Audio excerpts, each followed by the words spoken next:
서브 이슈입니다. 자본주의의 교묘한 지배구조. 지금은 자본주의 사회입니다. 자본주의 시대는 흔히 신분제 사회가 아니라고 얘기를 합니다. 그러나 자본주의도 신분제 사회입니다. 자본주의란 무엇입니까? 한마디로 자본이 왕인 사회입니다. 자본이 있다면 신분제 꼭대기에 있는 지배자라는 얘기고요. 자본이 없다면 신분제 아래에 있는 피지배층에 있다는 얘기입니다.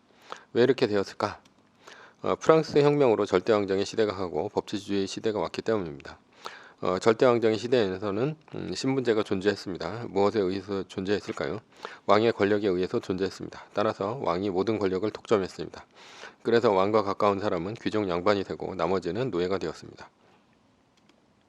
이 당시 권력의 지배구조는 무엇이었습니까? 신분제입니다. 아무리 똑똑해도 능력이 출중해도 신분제를 뛰어넘을 수 없었습니다.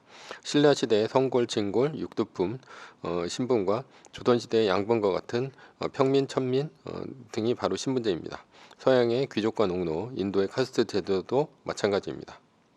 신분제를 지탱시켰던 원동력은 무엇이었을까? 과거제도였습니다. 고등학교 교과서에 보면 과거는 양반뿐 아니라 평민도 볼 수 있었다고 나옵니다.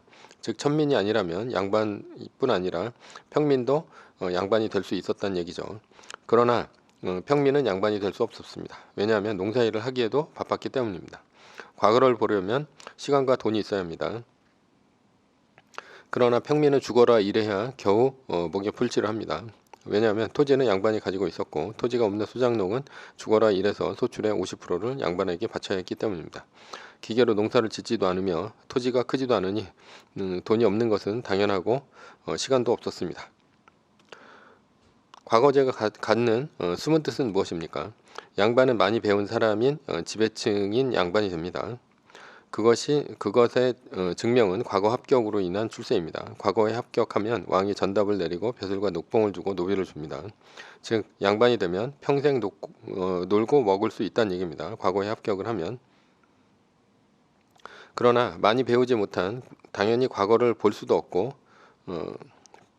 자연스럽게 피지배층인 소장농이 됩니다. 평민 같은 경우는 평생 몸을 써서 일해야 한다는 얘기입니다. 즉 과거를 볼 수 없는 신분인 천민이 아니라면 본인이 피지배층이 된 이유는 신분제 때문이 아니라 너의 노력 부족이라는 뜻이 됩니다. 수양론의 핵심이 무엇입니까? 수양에 성공한 사람은 독점적인 권력을 갖는다는 얘기입니다. 그래서 과거제를 보는 것이죠. 그렇다면 이러한 논리를 인정하는 순간 위계구조인 신분제를 인정하게 됩니다. 수양론은 그래서 보수적 이데올로기를 완성합니다. 신분제 사회에서는 심심치 않게 난이 일어났습니다. 홍경래의 난, 만적의 난 등등이죠. 이들이 주장하는 바는 무엇입니까? 왕후장상의 씨가 따로 있는가라는 것이죠. 그러나 이런 불만의 씨앗을 잠재우는 신분제의 논리는 무엇입니까? 바로 수양론입니다. 그러다 혁명으로 왕정이 무너졌습니다. 혁명이 있기 전에 조짐이 있었죠. 사회계약론입니다. 신분사회가 도래했고 시민사회가 도래했고 이 시민들은 주로 부르주아들은 왕의 권력을 의심했습니다. 서양에서 시민사회가 도래한 이유는 왕의 잦은 전쟁 때문이죠. 전쟁으로 국가가 거덜나자 왕은 돈을 은행가들에게 빌리기 시작했습니다. 이때서부터 은행가들의 눈에는 돈을 구걸하는 왕이 하찮아졌습니다. 사회계약론이 도입된 이유는 무엇입니까? 왕이 왜 모든 권력을 독점하는가 그리고 권력을 세습하는가 라는 것이죠. 이런 근본적인 부르주아의 의심입니다. 부르주아의 눈에는 왕이 하늘에서 권력을 받았다는 말은 씨알도 안 먹힙니다. 그래서 만들어진 것이 바로 사회계약론입니다. 야생의 상태에서 만인에 대한 만인의 투쟁이 벌어집니다. 모두 생명의 위협을 느끼기 때문에 왕이 있을 수밖에 없다는 논리죠. 왕이 중재자로 투쟁을 조정할 수 있기 때문에 평화로울 수 있다. 이것이 바로 사회계약론의 논리입니다. 그러나 결국 왕의 권력은 영국에서는 명예혁명으로 프랑스에서는 프랑스혁명으로 왕의 권한을 축소시켰고 결국 절대왕정이 막을 내렸습니다. 자본주의란 무엇입니까? 이 사전적인 의미는 자본주의는 재화의 사적 소유권을 개인이 가지는 자유의지에 반하거나 법률에 의하지 않는 방법으로는 양도 불가능한 사회 구성원의 기본권으로 인정하는 사회 구성체이다. 말이 어렵죠. 여기서 이제 자본주의는 가장 중요한 개념은 개인의 소유권에 있습니다. 개인의 소유권은 법률에 의하지 않고 양도 불가능하다는 얘기입니다. 즉 불법적으로 빼앗아갈 수 없다는 얘기죠. 이것을 인정하는 것이 바로 자본주의 사회라는 것입니다. 그래서 자본주의 사회는 법치주의입니다. 법치주의 사회에서는 만인은 법 앞에 평등합니다. 무엇을 지키기 위해서 법 앞에 평등할까요? 바로 소유권을 지키기 위해서입니다. 소유권은 자본입니다. 자본주의는 자본을 가지고 있는 사람을 지키기 위한 이데올로기입니다. 자본주의는 귀족의 소유권을 지키기 위한 영국의 명예혁명의 핵심 개념이 모든 국민에게 옮겨간 것입니다. 자본주의 사회에서 생산의 3요소는 무엇입니까? 토지, 노동, 자본입니다. 자본가는 토지 자본을 가지고 있으니 토지 자본으로 생산을 합니다. 무산자는 아무것도 없으니 노동으로 생산을 해야 합니다. 자본주의는 겉으로는 신분제 사회가 아닙니다. 그러나 돈이 있다면 귀족이 되고 귀족 자본가가 되고요. 돈이 없다면 노예, 무산자가 되는 사회입니다. 왜냐하면 귀족은 자본으로 돈을 벌지만 자본이 없는 노예는 몸을 써서 일할 수밖에 없기 때문입니다. 이것은 마치 신분사회의 수양론과 같은 의미와 같습니다. 논리와 같죠. 그래서 이것을 자본론이라 하겠습니다. 자본론의 논리가 무서운 이유는 무엇입니까? 피지배자의 반발과 저항을 무력화시키기 때문입니다. 어떻게 무력화시킵니까? 당신은 돈이 없으니 몸을 써서 일하는 것이고 그것은 당신이 자본이 없기 때문이다.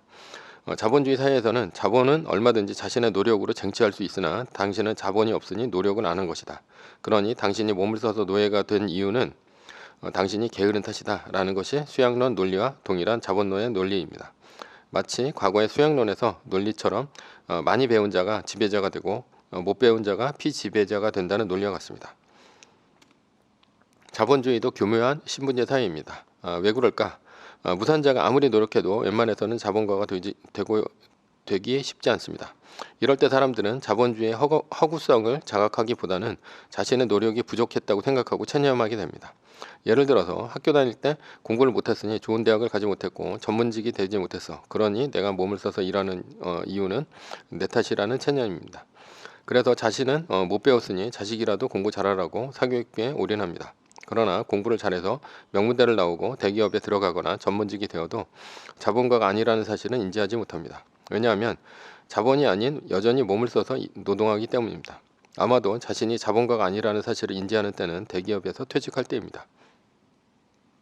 그제서야 대기업에서 이사까지 지냈어도 퇴직 후에는 아무것도 아니라는 사실을 깨닫게 됩니다. 결국 자신이 그동안 대기업 명함에 기댄 마름이라는 사실을 그제서야 깨닫게 됩니다.